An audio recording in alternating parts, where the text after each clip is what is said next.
The world did not ease Emily Carter into the storm. It threw her head first. The morning began with her phone buzzing violently, hashtags roaring her name across feeds she once trusted. Headlines screamed betrayal. Sponsors disowned her before sunrise, and Daniel Cross said, "She brought this on herself." The noise was deafening, strangers dissecting her life like vultures circling a wounded body. Emily whispered, "This isn't real. It can't be real." Yet the screen did not lie. Her smile from last night's charity gala was now plastered under captions calling her a fraud. Every message was a dagger, every share a public execution. Sarah Mitchell called and begged her not to look online, but it was too late. The fire had already spread. Her reputation was ash before she even had time to breathe. Emily tried to breathe, but the walls felt like they were closing in. Every ding from her phone was another reminder that the world no longer saw her as human. Sarah said, "Don't look at it, Emily. Just stay offline." But her voice cracked with fear. The betrayal cut deepest when Emily noticed Daniel's post shared thousands of times. The man she once called a partner now fueling her downfall. She whispered, "Why him? Why now?" The silence of the apartment swallowed her, broken only by angry notifications piling on. Emily's chest tightened as she stared at her reflection in the dark TV screen. She no longer recognized the woman looking back, the confident activist replaced by a ghost trapped under headlines. The news spread faster than fire, consuming every corner of Emily's life.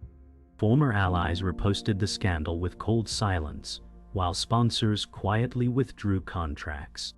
Her inbox flooded with rejections that once praised her dedication. Daniel's words echoed everywhere, a betrayal polished as truth. Emily muttered, "They're erasing me." Mark Turner sent a message pretending to care, but his hollow words dripped with calculation. Emily clenched her fists, recognizing his ambition masked as sympathy. In a world that once celebrated her courage, every face now blurred into judgment. The roar of public outrage drowned out her heartbeat, making her wonder if she would ever be seen as more than their scapegoat. Her phone buzzed with another cruel notification. This time it was Olivia Carter, her younger sister, silent yet present in the shadows. Olivia had not called, not written, only posted a vague statement. "We need to hold even those close accountable." Emily's voice cracked. "Even you, Liv." The words stung more than Daniel's betrayal. Family silence was sharper than knives. Emily pressed her forehead against the window pane, city noises muffled by glass. She thought about the countless rallies where she demanded justice for strangers, never imagining she'd be left alone when her name burned. The loneliness gnawed at her ribs, leaving her trembling, wondering who she could trust at all. The storm outside was louder now, sirens and honking echoing the chaos online. Emily sat curled on her bed, scrolling despite Sarah's desperate warnings. Every post carried her name like a brand of shame, each headline twisting her past into ammunition. Daniel's betrayal had set the stage, but it was the faceless mob that devoured her with glee. Emily whispered, "They don't even know me." Her chest ached as though every word written online pressed deeper into her skin. Sarah texted again, "Stay strong, I believe you." Emily clutched the phone tightly, the single lifeline in a sea of cruelty. Yet even with Sarah's voice, she felt herself drowning, wondering if the world would ever let her breathe again. Emily Carter sat at her dining table, surrounded by echoes of a life that seemed to belong to someone else. The headlines called her a fraud, but the photographs on her walls whispered of victories, rallies, and late nights spent fighting for causes she believed would outlast her. She remembered the way a crowd had once cheered her name when she spoke about justice, the way people's eyes lit up when she promised change. Now, those same people scrolled past her name with disgust, typing venom with hands that once applauded. Sarah Mitchell's voice trembled over the phone. "You're still the same woman who inspired me, don't forget that." Emily wanted to believe her, but the silence from others drowned that faith. Sponsors gone. Friends gone. Even Olivia Carter, her sister, hid behind vague statements. Emily pressed her palm to her chest, whispering, "I wasn't just an activist. I was human. I still am. The words lingered like fragile glass in a storm. Emily opened a box she had not touched in years. Photographs, wristbands, and handwritten notes from strangers who once thanked her for saving them. She pulled out a letter, words written in shaky ink. You gave me courage when I had none. Tears welled in her eyes as she whispered, where are you now? Every artifact reminded her of the person she had been, the battles she had fought, the hope she had carried like fire. But now the fire smoldered under the ashes of betrayal. Mark Turner had posted a performative thread about her, ending it with, we must move forward without toxicity. Emily crushed the paper in her hand, anger and grief colliding in her chest. The silence of her family, the betrayal of her allies, the noise of the mob, all of it made her ache for the one truth she still carried. She was never in this fight for fame. She was in it because she believed, and belief was the one thing they had not yet stolen.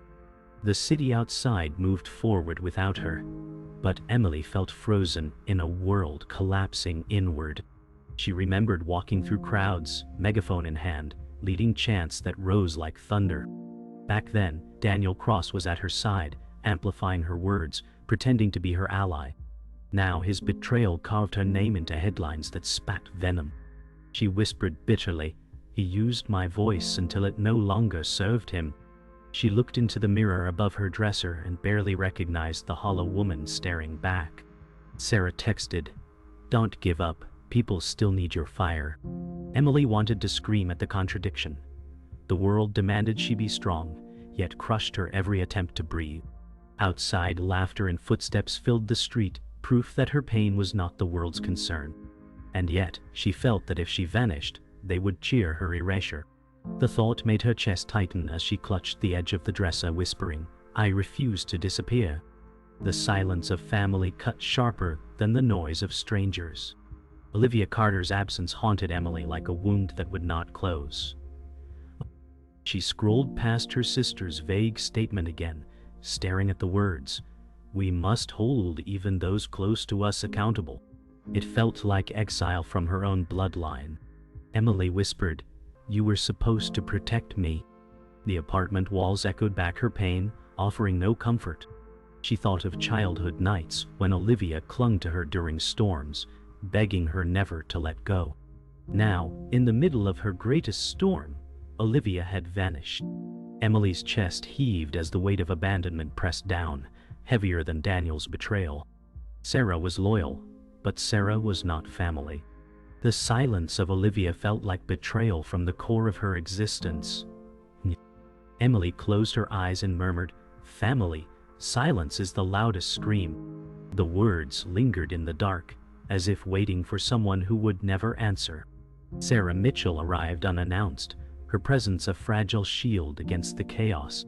She embraced Emily tightly, whispering, you're not alone. I'm not leaving you. Emily collapsed into her arms, sobbing for the first time in someone else's presence. The comfort was fleeting but real, and for a moment she felt like herself again. They sat in silence, broken only by the hum of the city outside. Sarah's voice was steady but quiet. They don't know you, but I do. Emily nodded through tears, whispering, what if that's not enough? Sarah squeezed her hand, anchoring her to the present.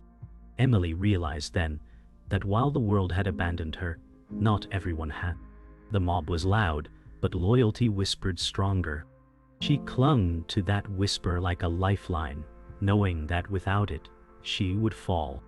In that moment, Emily was reminded that resilience was not born in applause, but in the quiet presence of the few who stayed when everyone else fled. Emily woke to silence that felt heavier than noise. The phone on her nightstand buzzed with new alerts, each one slicing deeper than the last. An old tweet had resurfaced, stripped of context, twisted into fuel for the mob. The words weren't hateful, but they were sharp enough in the wrong hands. Daniel Cross had seized the moment, writing a thread dissecting her past with surgical cruelty. Emily whispered, he knows what this will do. Her inbox filled with withdrawal notices, sponsors severing contracts, organizations distancing themselves, each message colder than the one before. Sarah Mitchell begged her not to read, but Emily couldn't look away. Every word screamed abandonment. Her chest tightened as she imagined the faces of people she once inspired now whispering her name like poison. She pressed her forehead against her knees and muttered, "I am not the villain you want me to be." But the world had already decided she was guilty. The city streets that once carried her chants now carried whispers she could not silence. Emily stepped outside to buy groceries, hood pulled low, sunglasses hiding swollen eyes. Yet she felt the stares, the hushed voices slicing through her like knives. "That's her," someone muttered as she passed. She quickened her pace, but the whispers followed. A group of teens pointed at their phones, laughing at memes made from her downfall. Emily clenched her fists, whispering, "They don't even know me." The supermarket that once displayed her posters for community work now had staff avoiding her gaze. At the checkout, the clerk forced a polite smile that didn't reach his eyes. She left the store empty-handed, breath short, pulse racing. The mob wasn't just online anymore. It lived in every sideways glance, every smirk, every stranger who knew her face. She felt hunted in a city she once called home. Emily returned home to find her inbox poisoned further. A leaked private message had gone viral, twisted into another weapon. Mark Turner was suddenly silent, though she suspected his hand in the leak. He had always hovered close enough to benefit, never close enough to defend. She whispered bitterly, "You wanted this seat, didn't you?" Her laptop pinged endlessly with rejection after rejection. The projects she had built were now labeled unaffiliated, her face erased from campaigns she once led. Sarah Mitchell stormed in, furious, saying, "This is coordinated, Emily. They're not just exposing you, they're burying." Emily clenched her fists, rage mixing with despair. The betrayal wasn't just from enemies, it was from those who once sat beside her at the same table. She slammed her laptop shut, whispering through gritted teeth, "You can erase me from your projects, but you won't erase me from myself." The walls of her apartment echoed with loneliness as evening crept in. Emily scrolled through endless headlines, each one stacking betrayal on betrayal. Friends she had trusted were now silent, some even liking posts condemning her. She whispered, "I marched for you, I fought for you, and now you bury me with silence."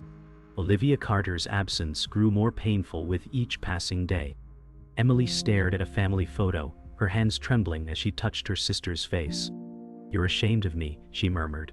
Her phone buzzed again with new memes mocking her. She hurled it across the room, the crash splitting the silence. Sarah Mitchell returned with groceries, watching her with quiet worry. Emily's breathing was sharp, heavy, each inhale carrying the weight of betrayal. She muttered, "Even the walls feel like they want me gone." In that moment, she no longer felt safe anywhere.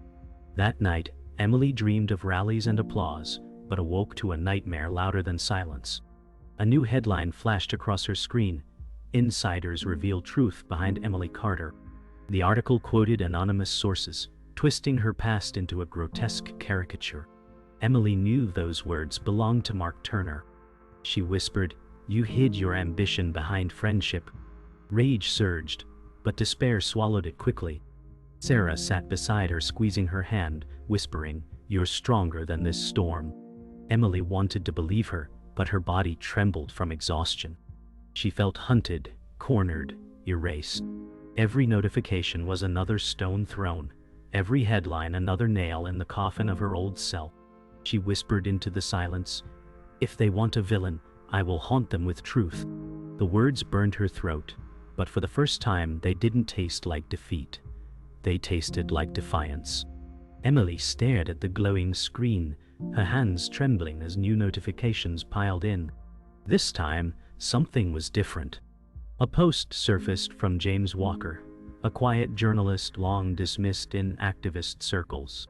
He wrote, "The narrative is false. I've seen the documents." Emily whispered, "Documents?" Her pulse quickened as she read further. James revealed he had access to records proving Daniel Cross had manufactured parts of the scandal, feeding selective leaks to discredit her. Sarah Mitchell gasped, "Emily, this changes everything." But Emily's heart felt conflicted. Could she trust a man who had been silent for years?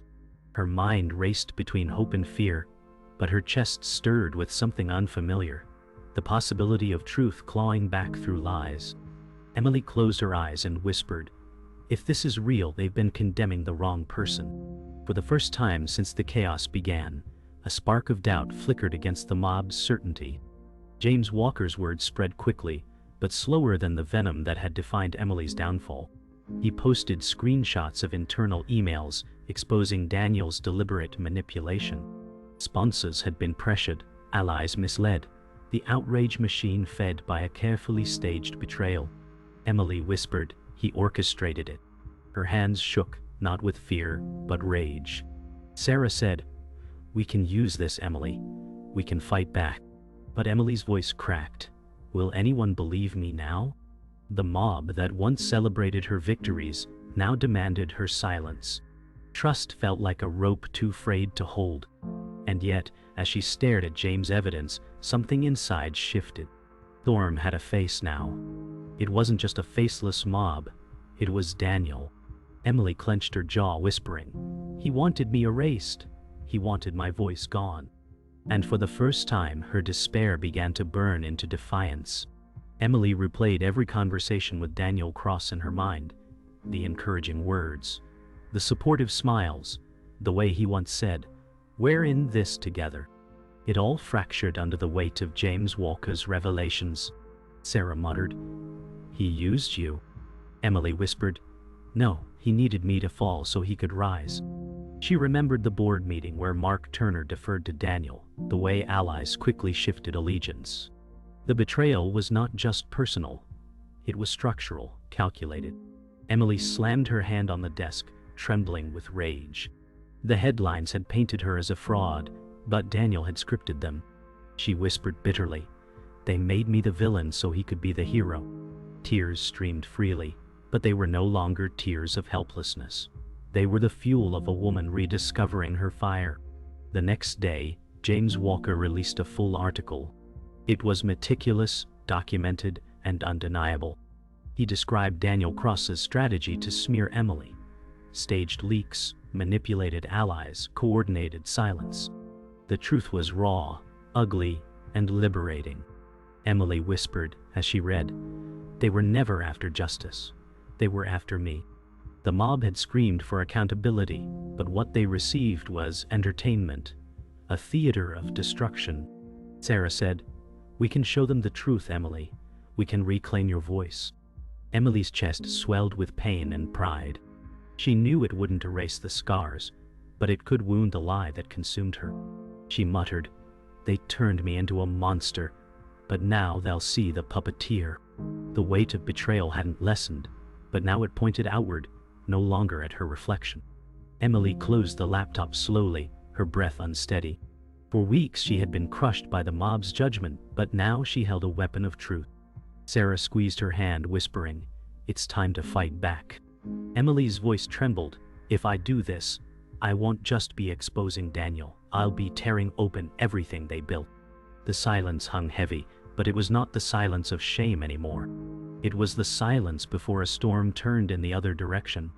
Emily whispered firmly, "He stole my voice, but he will not steal my truth." For the first time since her life had collapsed, she felt the ground beneath her feet solidify. Betrayal had stripped her raw, but it had also revealed the enemy clearly. Emily was no longer just a victim. She was becoming a survivor preparing for battle. And in that quiet, fragile moment, defiance began to eclipse despair. Emily's hands trembled as she typed her first public statement since the storm began. The cursor blinked like a heartbeat, urging her to speak or vanish forever. Sarah Mitchell whispered, "You don't owe them anything." Emily's voice cracked, "But I owe myself." With James Walker's evidence open beside her, she began to write. Not excuses, not apologies, but truth. She described Daniel Cross' betrayal, the manipulation, the silence of those who profited from her fall. Each word felt like reclaiming a piece of her shattered self. She paused, staring at her reflection in the dark screen. "They may not believe me," she whispered, "but they will hear me." The fear still gripped her chest, but for the first time it did not silence her. She hit post, And in that instant, her voice returned to the world that had stolen it. The reaction was instant. Notifications exploded, dividing the mob into those who doubled down on hate and those who began to doubt. Hashtags splintered, some demanding Daniel Cross's answers, others calling Emily a liar again. Emily sat rigid, watching the chaos unfold. Sarah touched her shoulder gently, whispering, "Look, some people see it." But Emily's breath came shallow as insults flooded in alongside support. Her face on screens, once branded fraud, now carried headlines of betrayal exposed. She whispered, "The same machine that erased me is now spinning out of control." The noise was deafening, but beneath it was a pulse of something new, cracks in the mob's certainty. Emily pressed her hands against her chest, feeling her heart pound, whispering, "This isn't over. But it's not just me anymore." By afternoon, Daniel Cross broke his silence. He appeared on live video, calm and composed, calling James Walker's article a desperate attempt to distract from Emily's lies. Emily watched, fury building, as Daniel's charisma painted him as a martyr. "He's lying again," she whispered through clenched teeth. Sarah shouted at the screen, "How can they believe this?" Emily's pulse raced as she realized the fight wasn't about truth anymore. It was about power, control of the narrative. She whispered, "He knows how to perform. He's always known." But her jaw tightened. The mob had once cheered her fire, and she felt that fire stirring again. "Then I'll perform too," she said with a trembling but fierce resolve. It wasn't performance for attention. It was survival. Emily decided to confront him directly. That evening, she opened a live stream of her own. Her face appeared raw, unfiltered, eyes swollen but fierce. Sarah whispered, "Are you sure?" Emily replied, "I'm done hiding." She spoke into the camera, voice steady at first, then burning with passion. She laid out the betrayal, the leaks, the silence, the manipulation, naming Daniel Cross without hesitation. "You tried to erase me," she declared, "but you can't erase the truth." Thousands watched, comments flooding in. Some mocked, some cheered, but for the first time, Emily's words weren't filtered through headlines. They came directly from her mouth. Her chest rose and fell heavily, but she did not waver. For those 6 minutes, she was not the mob's villain. She was her own voice, unbroken. When Emily ended the stream, silence filled the room. Her heart pounded, sweat glistened on her temples, but she felt lighter. Sarah hugged her tightly, whispering, "You did it." Emily shook her head, whispering, "No, I started it." Notifications buzzed again, this time mixed with outrage and admiration. Some still cursed her. Others demanded Daniel's resignation, and a few whispered apologies in the comments. The mob had not vanished, but the storm had shifted. Emily walked to the window, city lights blazing below, and whispered to herself, "They wanted my silence. Instead, they got my fire." It wasn't triumph. It wasn't peace. But it was the climax she had been pushed to, a point where she no longer begged for redemption, but stood defiantly in her own truth, no matter the cost. Emily sat in silence, the hum of the refrigerator louder than the world that had consumed her for weeks. Her stream had lit sparks, but sparks could not burn down the storm. Headlines now carried two narratives: Emily Carter fights back, and fraud doubles down. She whispered, "Two truths, one me." The mob was fractured, but the fracture left her suspended between love and hate. Sarah Mitchell scrolled her phone, whispering, "Look, people are questioning Daniel." Emily leaned forward, pressing her palms against the table, whispering, "But they're still questioning me." The fight had not ended. It had only shifted. Her reputation was not restored, but neither was it erased. For the first time, she existed in a space between villain and survivor, where truth flickered faintly like a candle struggling against the wind. Outside, the city pulsed forward, indifferent to Emily's war. She stepped into the sunlight, hood pulled low, but something felt different. Some passers-by avoided her gaze, others whispered, but a few nodded faintly in acknowledgement. Emily's breath hitched when a woman approached her gently and said, I watched your stream. Thank you for speaking. The words were soft, but they carried weight heavier than any insult. Emily nodded silently, her throat too tight for words. She whispered to herself, they don't all hate me. It was not redemption, but it was recognition. Fragile, small, and precious. She realized the mob was not one face, but millions, some cruel, some kind, and some silent. And in that chaos, even a single voice of understanding could feel like survival. Later, Emily scrolled her phone again, heart pounding as she saw Daniel Cross' face plastered across headlines. Leaked emails confirm manipulation. James Walker had released more, this time undeniable. Vultures who had abandoned Emily now scrambled to distance themselves from Daniel. She whispered, "It's turning." Sarah Mitchell smiled faintly, whispering, "Justice has a way of catching up." But Emily shook her head, whispering, "Not justice, exposure." Daniel's downfall did not erase her scars. The mob had already torn into her, and no article could return the time, the silence, the betrayal. Yet still, she breathed easier, knowing the truth now lived in the open. She was not fully redeemed, but she was no longer the sole villain. She whispered to herself, "They may not give me back my name, but at least they'll know it wasn't a lie." Emily sat alone later that night, staring at a framed photo of Olivia Carter. Her sister still hadn't called. No apology, no defense, no comfort. Emily whispered, "You could have stood beside me." Silence filled the apartment, heavier than any headline. Betrayal by Daniel hurt, but her family's silence cut deeper. She thought of childhood promises, broken now in the shadows of public shame. Emily pressed the photo frame against her chest, whispering, "I fought for strangers, I begged for justice, and when I needed you, you hid." Tears slid down her cheeks quietly. Redemption in the public eye mattered less than redemption in the eyes of those she loved. And Olivia's silence would remain the loudest wound of all. When dawn arrived, Emily stepped onto her balcony, breathing in crisp air. For weeks she had been drowning, but this morning she felt her lungs fill differently. The mob still roared online, Daniel's name still trended, but for the first time the storm did not feel infinite. Sarah Mitchell joined her, holding 2 cups of coffee, whispering, "You survived, Emily. That matters."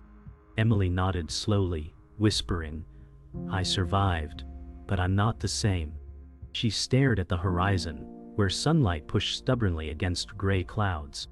Her life as she knew it was gone. The applause, the trust, the stability, all shattered. But beneath the ruins, something new stirred. She whispered, "They wanted silence. Instead, they carved out someone stronger." And though her scars burned, she felt the morning light settle gently on her face, reminding her that survival itself was defiance. Emily scrolled through her feed at dawn, the world still divided. Some shouted apologies, others clung to hate, and many simply moved on to the next outrage. She whispered, "I was never their cause. I was their spectacle." The headlines about Daniel Cross's downfall were loud, but her name still bled in the margins. Sarah Mitchell said softly, "You can walk away now, Emily. You don't have to fight them anymore." Emily closed her eyes, whispering, "But I'll always carry it." The internet forgets quickly, but scars linger longer than hashtags. She leaned back, exhausted but steady. For the first time, she felt the weight of her battle not as a chain but as a scar, one she could live with, even if it would never fade. She decided to step outside once more, but this time without a hood. The air felt sharp, cutting across her skin as whispers still followed. Yet one young man stopped her with a hesitant voice. "I believed them, but I'm sorry." Emily paused, looking into his trembling eyes, realizing this apology was not for redemption but for release. She nodded, whispering, "Be louder next time." The boy blinked, stunned by her words, before slipping back into the crowd. Emily's heart ached. She did not crave apologies, but accountability. The mob had destroyed her name, but the people inside it were capable of learning. She walked onward, whispering to herself, "If my scars remind them, then I'll wear them out loud." Back in her apartment, Emily found Olivia Carter's name flashing on her phone screen. Her chest tightened as she stared at it. She whispered, "Now you call." She answered, voice trembling, but Olivia said nothing at first. Silence stretched, heavy and sharp. Finally, Olivia muttered, "I couldn't handle it." Emily closed her eyes, tears burning. She replied, "You didn't have to handle it. You just had to stand beside me." Silence again, followed by a broken, "I'm sorry." Emily's breath shuddered, and she whispered, "Sorry won't erase what silence carved." And with that, she ended the call, setting the phone down gently, her face pale but calm. Some wounds would never close, and she had accepted that. Night settled as Emily stood by the window, the city buzzing below, alive with its usual chaos. She whispered, "They will forget me tomorrow." But forgetting was no longer her fear. Her fear had been silence, and now she had shattered it. Sarah Mitchell joined her, placing a hand on her shoulder, whispering, "You made them listen, Emily." Emily smiled faintly, whispering, "Not enough to win, but enough to remind them I was here." The world outside roared on, oblivious to the storm that had consumed her. Yet in the quiet of her apartment, Emily felt a strange peace.